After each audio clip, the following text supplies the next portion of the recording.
So you're tuning in tonight because I told you that I'm going to do a final podcast on the Wipeout Kate situation.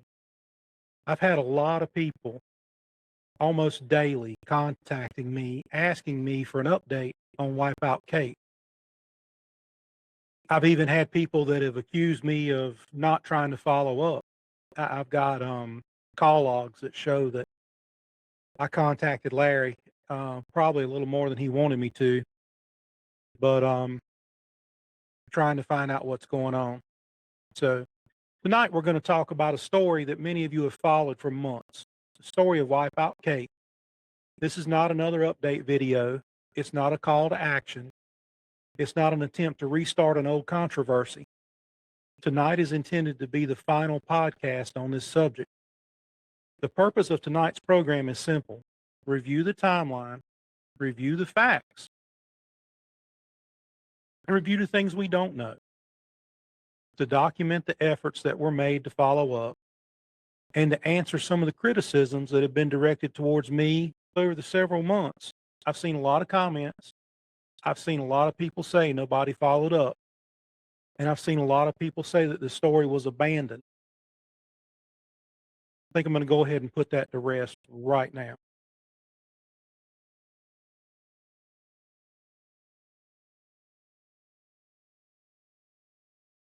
This is a call log from when either me or my staff have been in contact with Larry. From April through this week, we haven't been able to schedule a on-screen appearance with Larry. So anyway, we didn't abandon the story. We did follow up with it. I've seen many people say that I profited from the story. Well, I've seen people that say I didn't care what happened afterwards. Tonight, we're going to address those claims, not with opinions, not with speculation, but with receipts and with timelines, with documented communications, and with facts. So let's start at the beginning. Easter weekend, that was when most of us first became aware of a dog named Wipeout Kate. The story spread rapidly through the hunting dog community. People were angry, people were emotional, and people wanted answers. People wanted justice. And as often happens in situations like this, information started moving faster than verification. Posts appeared, comments appeared, and rumors abound. People began reaching conclusions before all the facts were available, and usually without reading the post or watching any videos, they just came up with their own ideas. Many people believed one thing, other people believed something else. Some people were convinced they already knew everything. My role wasn't to decide guilt. My role was not to prosecute anyone. My role definitely wasn't to convict anyone in a court of public opinion. My role was to gather information, document claims, ask questions, and provide a platform where the information could be discussed. That was the mission then, and that remains the mission now. So the earliest post, this is Larry contacting the page and saying, hey, give me a call. That was April 5th.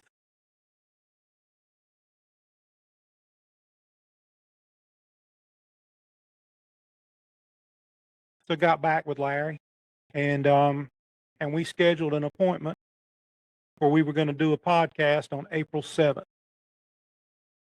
You've already seen the communication timeline. And we did it.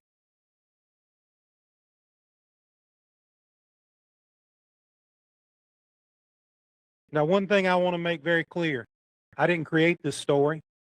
I reported on a story that already existed, an incident that happened, whether I ever made a post or not. The public discussion existed, whether I was involved or not. The questions existed, whether I was involved or not. My involvement was documenting the information and disseminating it to those that were interested. because for whatever reason, these stories, the mainstream media really doesn't care about them. So somebody has to tell the story. As the months went on, people continued to ask me, what happened? What's the updates? Did anything ever come of it? Did Larry ever hear anything? Did anyone get charged? How'd the investigation go? Did it go anywhere? Larry came on screen and told us that the FBI had gotten involved in it. And then no more information followed. I actually think that might have been the last time that Larry was on screen. And this is where I want to show you something many people have never seen. I've already showed you the communication timeline. Month after month, contact after contact, message after message, follow up after follow up. For those claim that nobody followed up, for those claim that I abandoned the story, I just showed you the receipts. Since Easter weekend, I've been in contact with Larry at least once a month,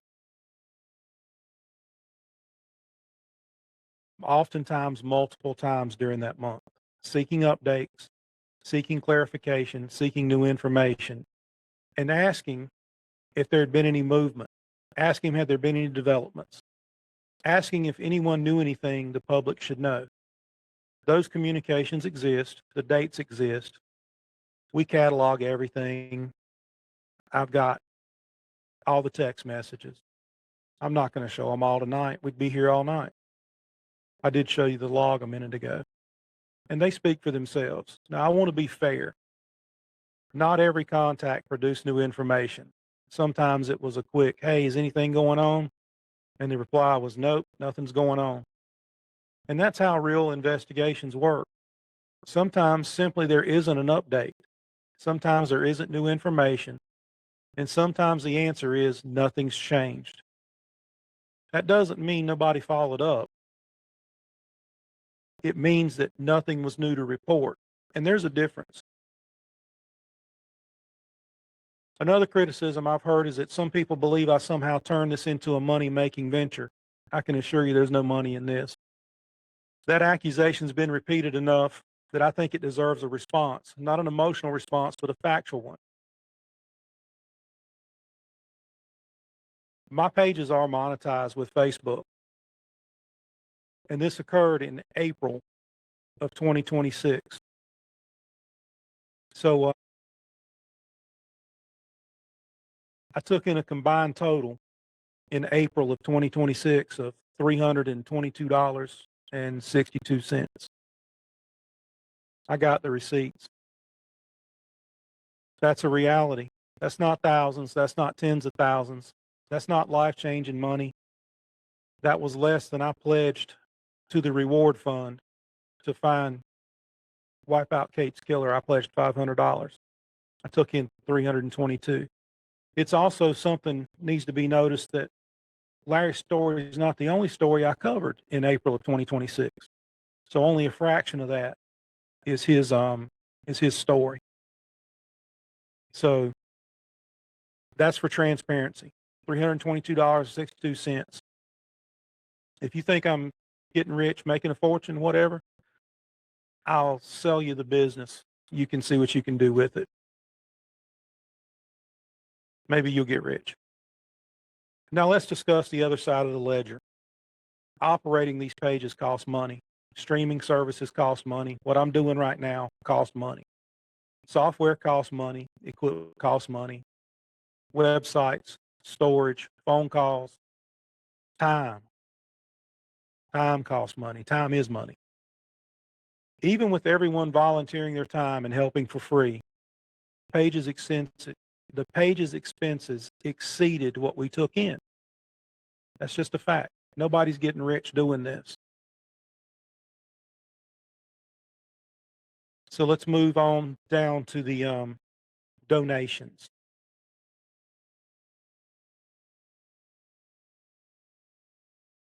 Larry stated publicly that he had missed work and could use a little help.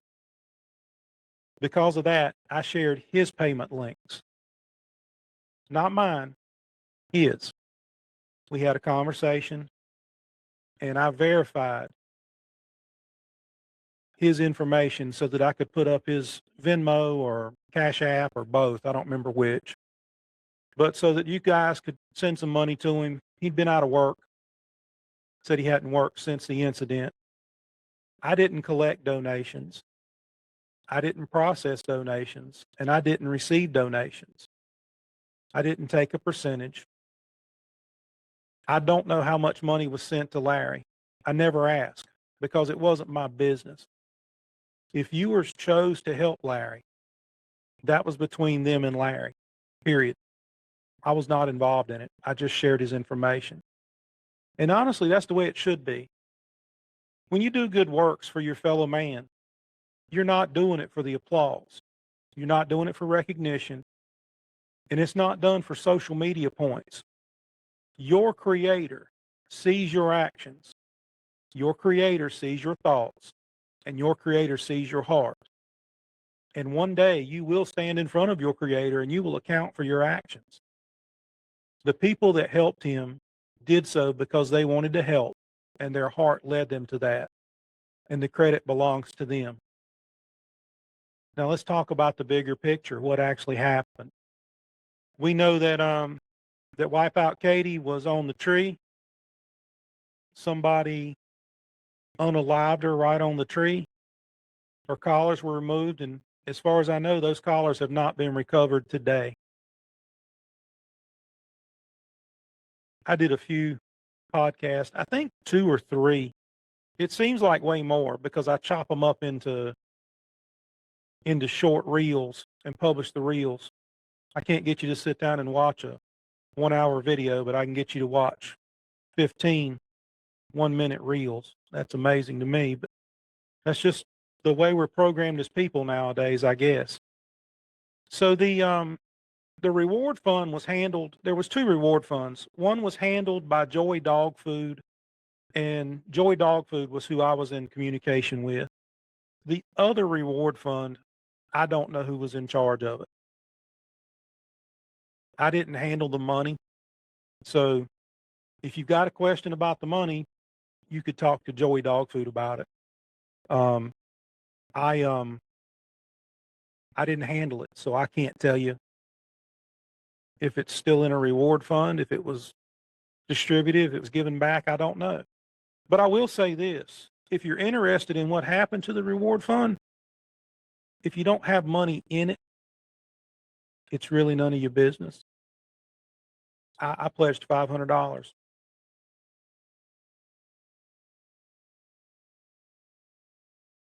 Some people that had some very opinionated ideas about what happened. And there was a lot of online about that. So I'll just leave that briefly there. So here it is. Here's the screenshot where I told Larry I was contributing $500 to the reward fund.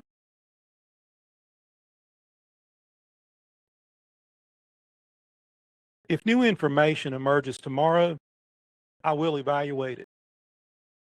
If verifiable evidence appears tomorrow, I'll look at it. If the facts change tomorrow, I'll report them. But as of tonight, this is a complete timeline as I know it, except for my last communications with Larry. And this is what the final chapter of the Wipeout Kate story is going to look like. Every investigation doesn't get tied up in a pretty bow. And every time somebody's harmed, it doesn't end in arrest. So right now, as far as I know, there's been no arrest. Let's talk about one more thing.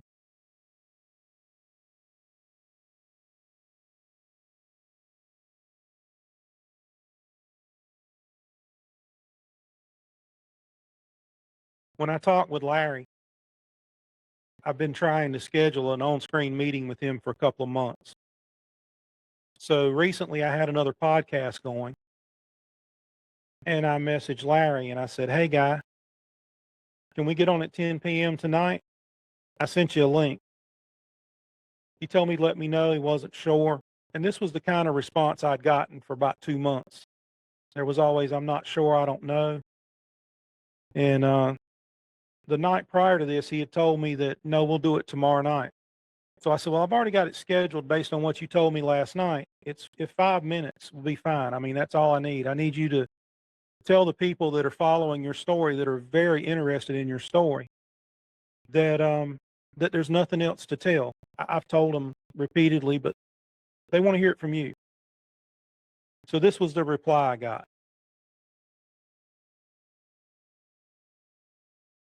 I'll let you read it for yourself.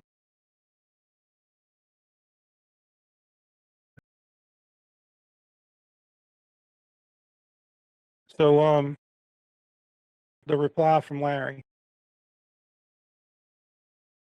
What happened with his dog is in the past, and he's done dwelling on it. I explained to Larry that I was only trying to answer to you, the people that had contributed money, the people that had helped him, the people that had tried to do things for him. I thought he was being quite rude. So he said, if you have any questions, you ask him. And these are his words. He says he's tired of everybody bugging him. And I'll be honest, I can understand that a little bit. He says he's moved on from it, and he says the cops screwed everything up, and he's over it. Larry's not here. He does have a link to sign in if he wanted to, but he's not here, so we can't ask him any questions. But I will say that I won't bother him anymore, and it would be great if you guys didn't, because he's moved on, and he really doesn't want to dwell on it. And I'm letting you read his words, not mine.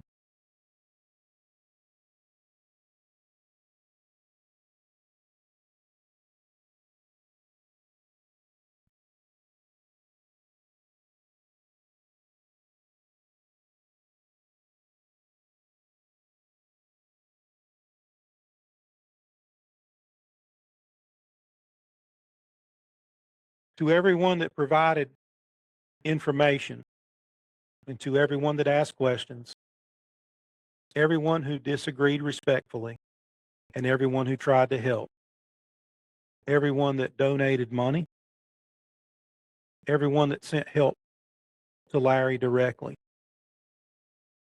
and everybody that supports me, I appreciate it. But to those who challenged me to provide receipts, tonight I've done just that. If I didn't give you enough, subscribe to my page and I'll answer any question you want in the subscriber section. It's $12 a year. It's a lot of money. I know it is. But I've shown you the receipts. Rest easy, Wipeout Katie. Rest in peace and keep them treed up there. This has been Todd Edwards for Tick Bite NC. I'm going to tell y'all good night.